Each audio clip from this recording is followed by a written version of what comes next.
So what's up? My name is Jacob Shije. I'm from Santa Clara Pueblo, Winge. I'm an artist, musician, photographer, videographer. I don't And know. a gentleman and a scholar. Yeah. I don't know. I don't want to say I guess somewhat of an influencer. I don't really consider myself an You're influencer, trying to but influence me right now? yeah, we're influencing each other. Yeah, and this is, I guess, I'm the not. first. Just for the record, I have no part of that.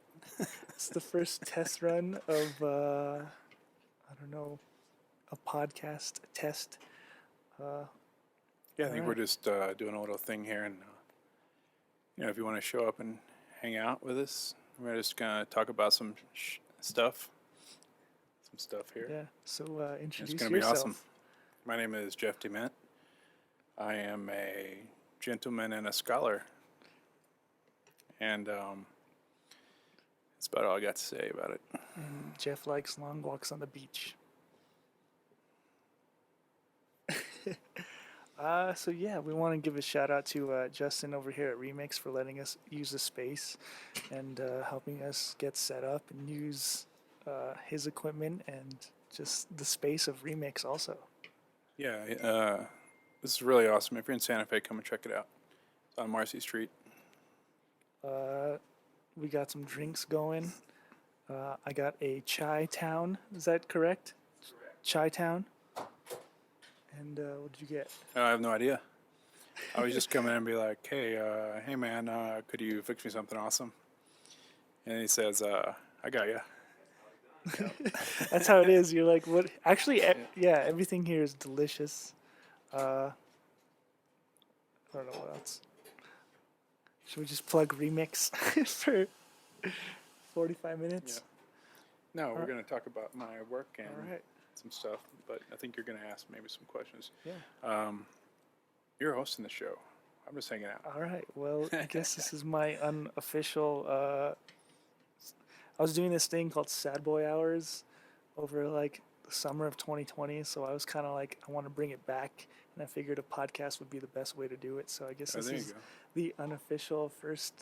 Was that like a quarantine project or what? Yeah, it's just. I think I was just bored. I think I just was tired of being home alone and not seeing my friends or anything. So, just decided, well, why don't I just talk to my friends and see like how they can help inspire others? Because I know like a lot of musicians or like artists or like social media content creators.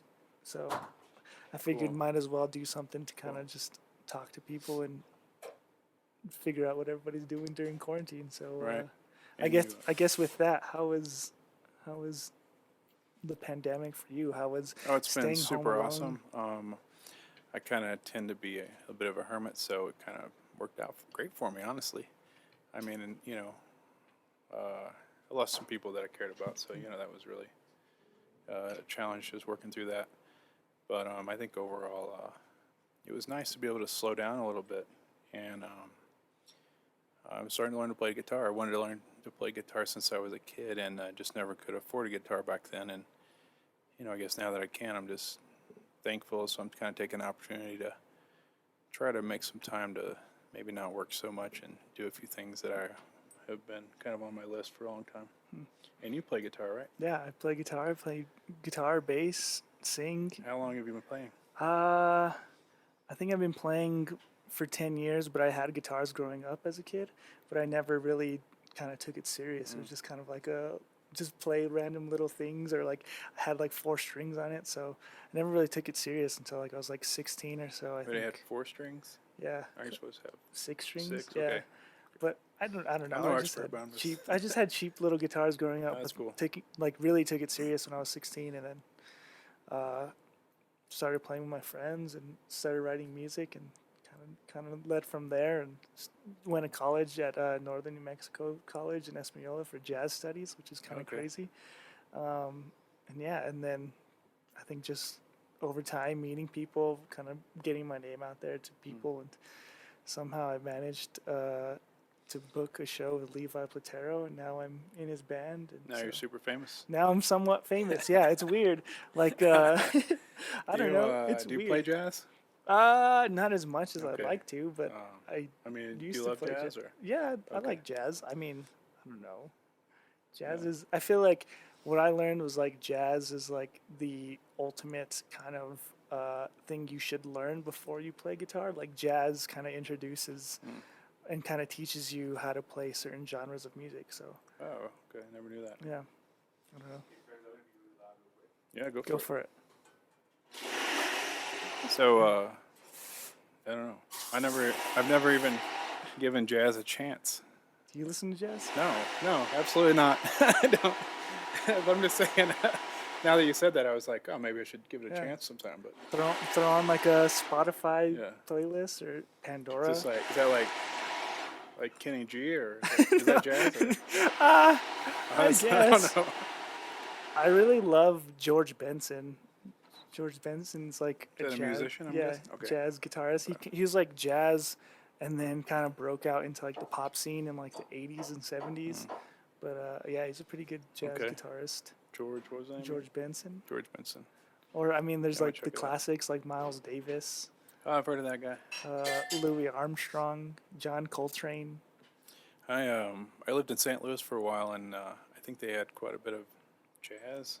in What that about area. blues? It was a kind of a good music scene. A lot of Yeah. blues, yeah, blues rock. Like, it was cool because you could just go down to a local venue like the Old Rock House or something, and catch a show, and it was really cool. Yeah, or off Broadway, really small venues, so it was really personal up close. Yeah, I saw Wayne the Train.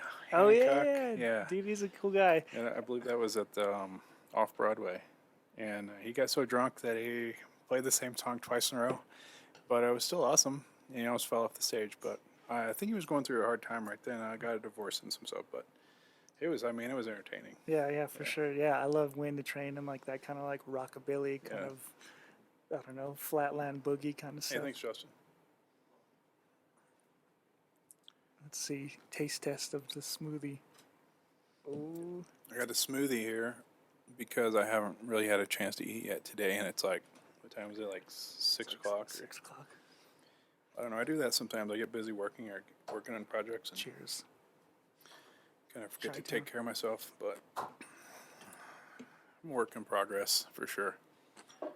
Yeah. But yeah, I was saying I lived in St. Louis. I grew up in southern Missouri on a little mule ranch. My family's from Two Gray Hills, New Mexico, but my mom was adopted when she was 6 years old, and they ended up moving to Missouri. Luckily, she was able to keep in contact with her biological family, so I get to know my grandparents, my aunts and uncles, my cousins, and I'm really thankful for that because when I started, I don't know, maybe I should back up. It's like getting ahead of myself here. Like, there's so many things that I want to say and I want to, I guess, tell the world about, and I haven't really had a way to do that. So I guess through my silver work and my jewelry, it's kind of created a bit of an avenue for some of the, I guess, some things that I want to put out there.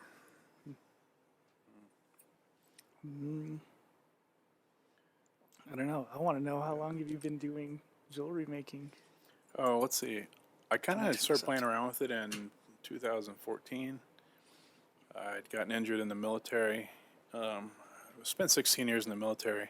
Did I don't know, combat operations, anti-terrorism, just different things like that.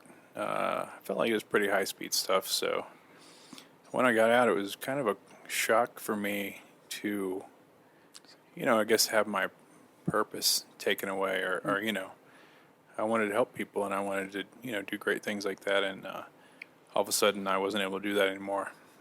So I started doing silver work. Yeah, I believe it was 2014. Or at least started learning about it. It's just kind of a way to have something to put my energy in and help with that transition. And I loved it. I love to create. I love to build things, jewelry, off-road trucks, motorcycles, like different things. I used to build custom motorcycles, and so that was a lot of fun. Yeah, Cool. but I've been doing it about 5 years. Are these some of yours? Yeah, this is all my work. So I guess what inspires you, like, do you see a piece before you start working on it, or does it kind of just take its own life and kind of just happens? I'm not really sure how it works. It just Sometimes it comes to me in a vision. No, not really. I'm just kidding. I just made that up. Wait, do you hear that? Is that flute music in the background? Eagle. Yeah. I just saw an eagle fly past the window. Do you catch that on? No? Oh, shit. But no, yeah. I think at first I was really inspired by pain, and I guess the trauma of, my combat experiences and, all the other things that were painful that happened in my life.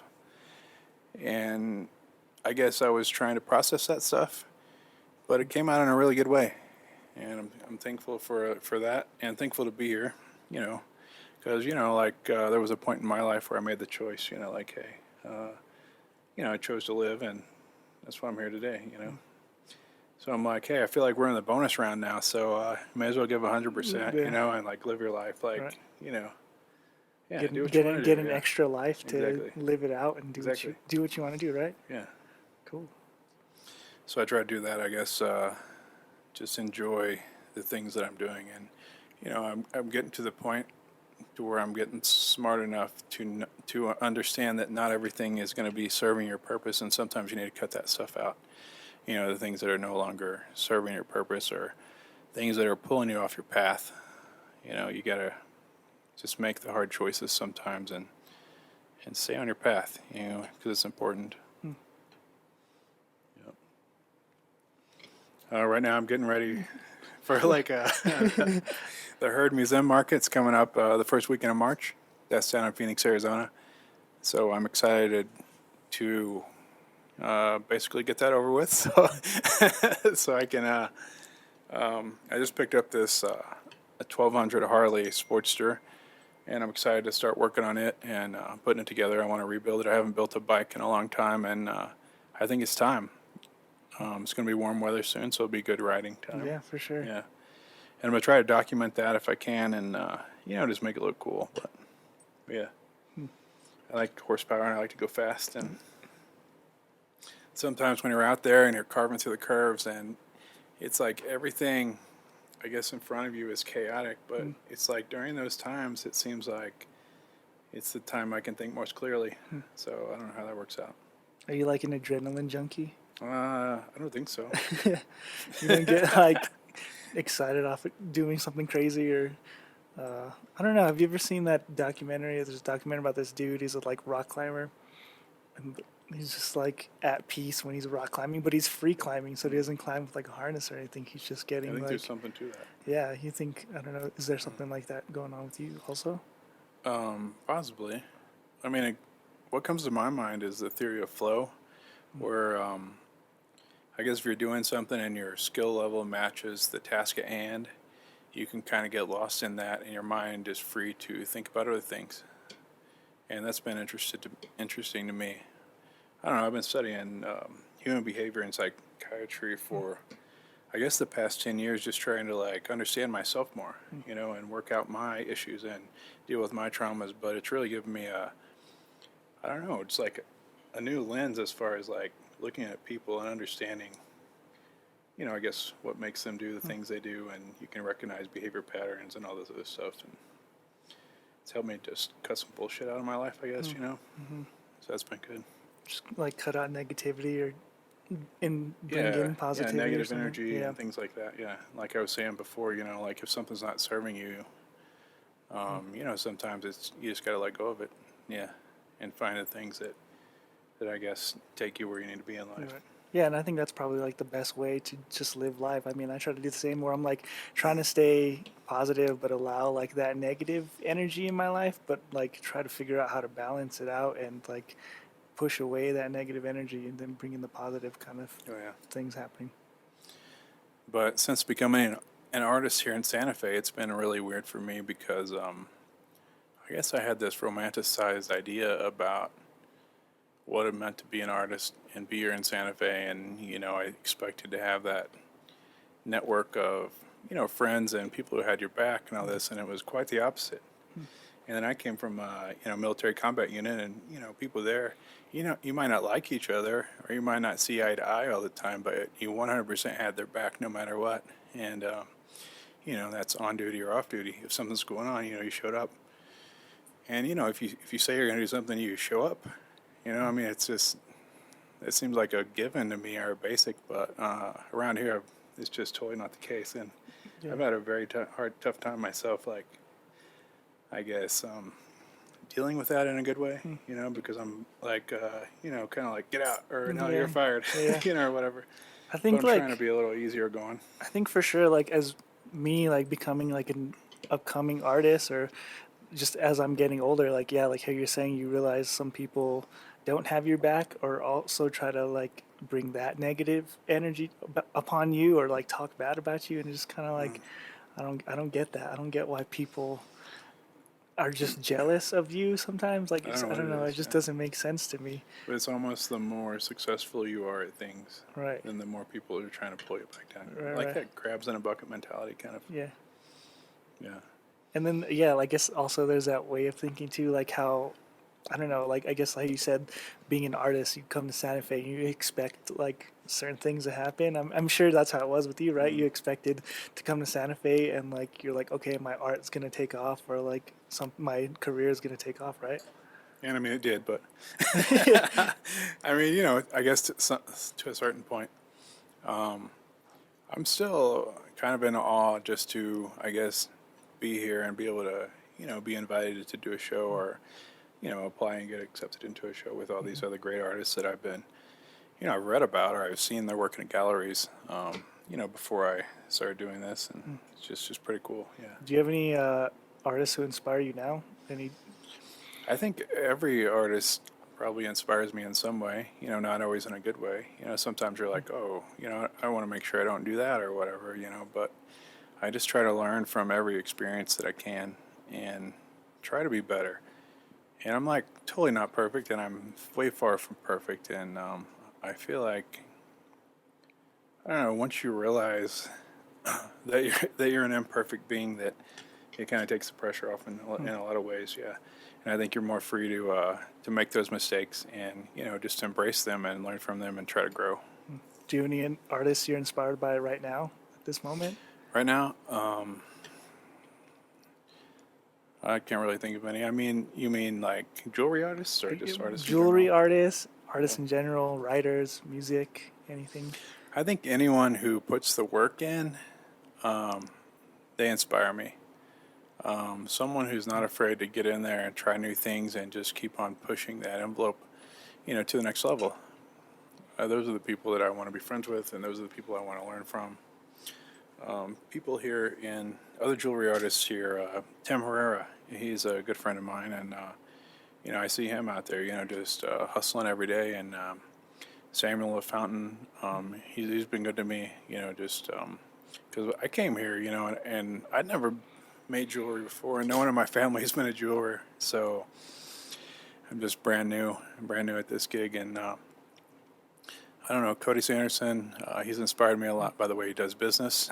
He's a real businessman, and I appreciate that, and I have a lot of respect for him in that regard. Kenneth Johnson, he taught me how to do some gold work, and the process of annealing gold, and what materials to use and the best way to do things, and that's really been great. Yeah, and I'm sure there are quite a few others, but those are some of the ones that I can think of right now. Cool. Do you listen to music when you make jewelry? Oh yeah, jam out. What do you listen to? It depends on, I guess, what's going on. What the mood is, the vibe Yeah, is. I'm more of like a hard rock kind of guy, like hard rock or even like outlaw country, like we were talking about. Yeah, From Hancock. that's always Wayne the Train, even Sturgill Simpson, Chris Stapleton, some of those guys. Those are kind of newer. Willie Nelson. I mean, all the like outlaw countries. Jackson Taylor. Some of those guys. Cross Canadian Ragweed. Some of the red dirt country is even good. But this new like bro country stuff. I mean, I'm not really into that. Kind of makes me want to puke, but. They're like, let's drive our trucks and get them muddy and drink Bud Light. And then drink Bud Light, by the river, and Chattahoochee. No, but I don't know. Greta Van Fleet, that's kind of a newer band. Oh, yeah. Kind of like I guess some people are like, oh, it's a Led Zeppelin want to be in. Right. Maybe it is, but they're still badass, And, Led Zeppelin's cool. Some of those, like, I guess it would be classic rock, or I don't know. Yeah, I think so. And I'm not sure what people are listening to these days. I'm not really into like hip hop or that sort of thing. Blues, I really like blues. Yeah, anything that really just like jams out. It really gets you kind of moving and gets me into that creative zone. I like it. I was thinking about like I want to like if it's all right, I want to like talk about how like I don't know how you were saying like how your combat training has influenced your art. Does that show like in your designs or just in the way you're working or like your process? I think my combat experiences influence me by, well, I pay attention to detail. And I mean, I could be a bit of a perfectionist, but it's probably, maybe it goes back to, combat experiences, because if you don't execute something perfectly, people could die. And I know it's not like that now, but it still influences my life quite a bit. And I end up scrapping a lot of pieces because I'm not putting something out there, with my name on it that is subpar. Yeah. Yeah. But combat experiences also influence just my regular life and like the way I live. Yeah, I guess I'm very direct and to the point, and I feel like a lot of people, they get offended by that, or they don't know how to take it, or they take it as me being threatening or something. And I'm really not. I'm just trying to cut out the bullshit, because we only have so much time in this world, and it's not very much. Yeah, and I don't want to have meetings to talk about meetings to have other meetings to talk about having more meetings. I don't want to come in a meeting to talk about business and then talk about your kids for like 20 minutes or what you did last weekend or having a barbecue or whatever. Like, I mean, it's just not that I don't care. It's just that I don't care. Basically, just want to get to the point. Yeah, I guess I have a mission to accomplish, or like a goal or whatever I'm trying to accomplish, and I don't have 4 hours to sit down and just kind of talk about random things, when there's business to be taken care of. I'd rather get the business done. Let's just be upfront. Let's focus on this business.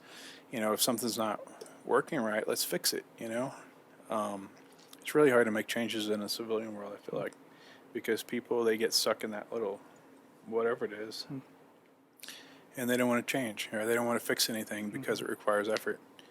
I know a lot of people, though, are probably also like, they have this job and they don't want to create any waves because they're afraid that they might not have a paycheck anymore, and they have bills to pay, kids to support, whatever. So I mean, I get that, but if we're gonna fix the world, we got to make changes. You got to stand up for what you think is right and fix it. Yeah. How long were you doing combat training for? Well, I was in the military for 16 years, so I guess that's quite a while. Yeah. I'm still young though. Yeah. So, but no, it's just, I guess it's really, I guess, a big part of who I am, and I guess the way I do things really. I'm not really sure what else to say about it, honestly. I just want to maintain honor and integrity and live my life in that way. I'm not saying that I don't screw up, because I do, but overall, just trying to learn from that and move forward, like we were talking about a while ago. Yeah, I think it's interesting that you're like, when I talk to people, like there's a mission that you want to accomplish where it's like you want to just get straight to the point. Like that's super, like, I don't know, interesting for sure just being straightforward about what you want to talk about or get to. Yeah, I almost feel like, and that's when it comes to business, or that's when I'm trying to get things done. There are other times when like the business is complete or the mission's complete. You've met your goal, and then hey, let's just let's go away from our work or away from our job and let's just hang out. Let's talk about all those other things. You know what I mean? Mm-hmm. Sure. Yeah. But I'm trying to learn how to kind of slow down and take a day off every once in a while, or go fishing. I love to fly fish, and I mean, I bet I haven't been out in a year, because there's always something to do, or I'm always creating new things that I need to get done.